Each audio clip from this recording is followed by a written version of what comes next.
Que a paz de Deus ilumine o seu dia e abençoe a sua semana. Olá e bem-vindos! Hoje a gente vai mergulhar num texto de quase 2000 anos que, olha, parece que foi escrito para os nossos dias. A questão é, quando se espera por algo grandioso, algo que pode mudar o mundo, como a gente lida com o dia a dia? A gente para tudo e fica só esperando ou trabalha com mais vontade ainda? Nossas fontes hoje são vários comentários e bíblias de estudo sobre o capítulo final da segunda carta de Paulo aos Tessalonicenses. E a nossa missão aqui é desvendar as instruções bem práticas que o apóstolo deu para uma comunidade que vivia exatamente essa tensão. Vamos lá? Para começar, tem algo que pode surpreender um pouco. Paulo, uma das figuras mais importantes e francamente mais sobrecarregadas do cristianismo, começa pedindo ajuda. Ele pede à igreja de Tessalônicas, que era relativamente jovem e cheia dos seus próprios problemas, que orem por ele. E não é por conforto pessoal, sabe? É por algo muito maior. Exato. Ele diz: orem por nós para que a palavra do Senhor se propague rapidamente. E o contexto disso que as fontes destacam é fascinante. Paulo não viu o ministério dele, como uma série de viagens e palestras. A visão dele era de uma guerra espiritual cósmica. Nossa! Sim, ele acreditava de verdade que cada vez que o evangelho era pregado, forças espirituais se levantavam para tentar silenciar a mensagem. Então o pedido de oração não era um mero formalismo. É quase como se ele estivesse pedindo cobertura aérea numa batalha, então. Perfeito, a analogia é essa mesma. Uma das fontes usa exatamente esse exemplo militar. Assim como na guerra moderna, quem domina o espaço aéreo tem uma vantagem imensa. Paulo via a oração como meio de controlar o ar na batalha espiritual. Não era um opcional, era a principal arma estratégica. E essa oposição não era só teórica, né? Quando a gente lê as outras cartas dele, a lista de dificuldades é assustadora. Ele foi açoitado, apedrejado, sofreu naufrágio, enfrentou todo tipo de perigo e, mesmo assim, o foco do pedido dele não é orem para isso parar. Não? É orem para que a missão continue avançando apesar de tudo. Isso. E tem uma sacada muito humana aqui que uma das fontes aponta. Ao pedir que eles orassem pelos fardos dele, Paulo estava, na verdade, ajudando eles com os próprios fardos. Verdade. Tira o foco dos nossos próprios problemas, né? Exatamente. Uma das melhores formas de aliviar o nosso próprio peso é ajudar a carregar o de outra pessoa. E, ao mesmo tempo, isso democratiza a missão. Como assim? Bom, nem todo mundo podia viajar e pregar como Paulo, mas absolutamente todos podiam orar.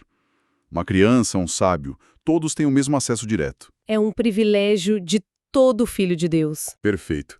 E é no meio dessa luta toda que Paulo coloca uma das afirmações mais seguras de todo o Novo Testamento. Mas o Senhor é fiel. Ele os fortalecerá e os guardará do maligno. Essa frase parece a âncora de tudo, né? Em meio a tanta confusão, a única coisa firme é a fidelidade de Deus. Ele não promete ausência de problemas. Não, ele promete presença e força no meio dos problemas. A segurança não está na ausência da batalha, mas na presença do comandante. E essa confiança é a base para o que vem a seguir, que é um problema bem terreno, digamos assim. Pois é, a transição é genial. Ele sai dessa teologia altíssima e vai para um problema que parece de reunião de condomínio. Basicamente, algumas pessoas tinham parado de trabalhar. A lógica era, se Jesus pode voltar a qualquer momento, para que trabalhar? Exato. E não era só preguiça. O termo grego original para ociosamente, na verdade, significa viver de forma desordenada, fora de compasso com o resto da comunidade. Era uma confusão teológica com consequências bem práticas. Sim. E como diz o ditado, né? Mente vazia, uma das fontes observa que, enquanto as mãos ficavam paradas, a língua ficava super ocupada. Ah, claro, fofoca. Fofoca, se metendo na vida alheia, criando confusão, porque não tinham a própria vida para cuidar.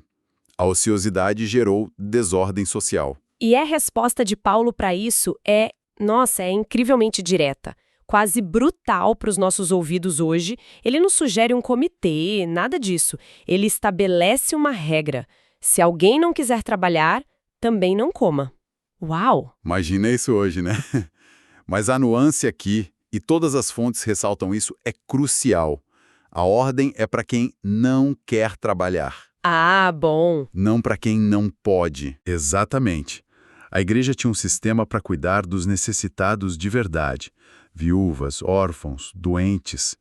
A crítica era contra a recusa voluntária, baseada numa teologia errada. Era uma questão de responsabilidade. Então não é contra uma rede de proteção social, mas contra a exploração dela. Perfeito.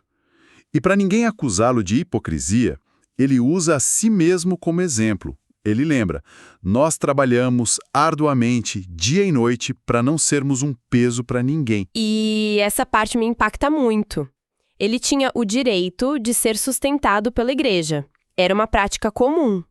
Mas ele abre mão desse direito. Sim, e por duas razões. Primeiro, para não ser um peso, para que ninguém dissesse que o evangelho era um jeito de ganhar dinheiro. E a segunda? A segunda, ainda mais poderosa, ele diz: para nos tornarmos um modelo a ser imitado por vocês. A autoridade dele não vinha só das palavras, mas do exemplo. Ele estava nas trincheiras com eles, fazendo tendas, suando. O que era algo muito contracultural no mundo greco-romano, né? Onde o trabalho manual era visto com desprezo pelas elites. Totalmente. Paulo vira essa lógica de cabeça para baixo. Ele mostra que a liderança espiritual é validada pelo serviço humilde e pelo trabalho prático. A provisão de Deus nesse modelo vem através de uma palavra bem concreta: trabalho. Ok, o problema está claro.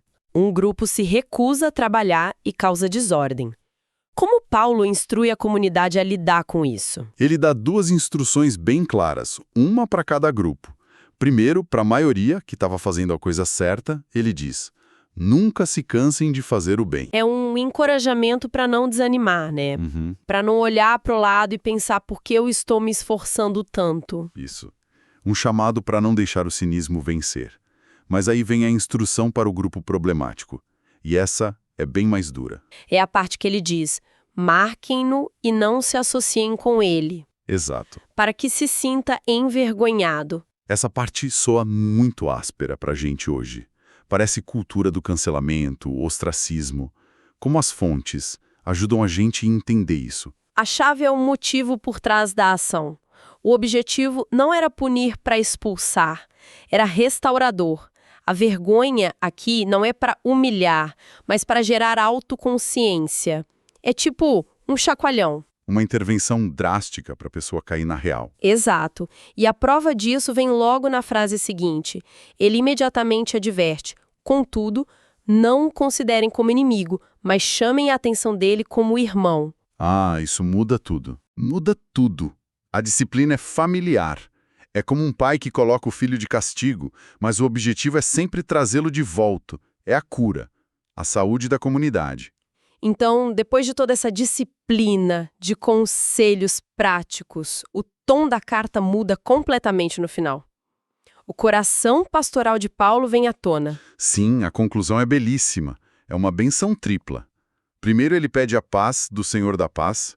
Segundo, a presença de Deus. O Senhor esteja com todos vocês. E terceiro, a graça.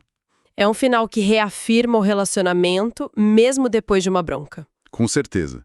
E ainda tem um detalhe final, um toque pessoal que é muito significativo. Qual? Bom, a maioria das cartas era ditada a um escriba, mas no finalzinho Paulo pegava a pena e escrevia a saudação de próprio punho. Ele diz que isso é um sinal em todas as minhas cartas. Como uma assinatura para provar que era autêntica? Exatamente, porque, como ele mesmo já tinha dito, circulavam cartas falsas em nome dele, causando muita confusão, provavelmente sobre esse mesmo tema da volta de Cristo. Então, era o selo de autoridade apostólica dele. Cuidado com as imitações, essa é a original. Isso. Era a garantia de que aquelas palavras, tanto as de encorajamento quanto as de repreensão, vinham dele. Olhando para tudo isso, fica muito claro. A vida cristã, na expectativa do futuro, não é uma espera passiva de braços cruzados. É uma vida superativa, marcada por oração, por trabalho diligente e por uma disciplina comunitária que busca restauração. Exato. A esperança no futuro não leva à retirada do mundo, mas a um engajamento mais profundo e responsável com ele, aqui e agora. O que nos deixa com um pensamento final para reflexão. Sim, no início do capítulo, Paulo une duas ideias. Ele ora para que os corações sejam encaminhados para o amor de Deus e para a perseverança de Cristo. Essa perseverança é a capacidade de esperar com propósito. E isso levanta uma questão para os nossos dias, né? Numa cultura que idolatra a gratificação instantânea, que desvaloriza o esforço de longo prazo, de que forma praticar uma paciência como a de Cristo e uma ética de trabalho sólida podem remodelar não só a nossa fé, mas o nosso impacto na sociedade. Deus abençoe todos os ouvintes.